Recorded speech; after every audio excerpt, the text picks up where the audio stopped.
की जो conical flask है उसकी इनर सरफेस पर वाटर वेपर्स डिपॉजिट हो गई हैं। इट मीन्स इसमें हीट भी जनरेट हुई है, जिससे जो वाटर है वो हीट हुआ है और उसकी वेपर्स बन जाती हैं।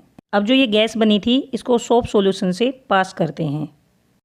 ये देखिए फ्लास्क में गैस इवॉल्व होती है और ये पाइप के थ्रू सोप सॉल्यूशन में पास की जाती है। Now we observe that bubbles also formed in the soap solution. अब हम बबल्स के पास बर्निंग कैंडल लाते हैं तो पॉप साउंड प्रोड्यूस होती है। और जब किसी गैस के पास बर्निंग कैंडल लाते हैं और पॉप साउंड प्रोड्यूस होती है, इट मीन्स वो हाइड्रोजन गैस है। तो बाय दिस एक्टिविटी हम कह सकते हैं कि जब एसिड्स और मेटल्स रिएक्ट करती हैं तो हाइड्रोजन गैस बनती है। This activity shows that when metals and acids react with each other, then hydrogen gas is evolved and heat is produced and also salt of that metal is formed. This is the end of the video. I hope you understand it. If you understand, please subscribe, share and like. Thanks for watching.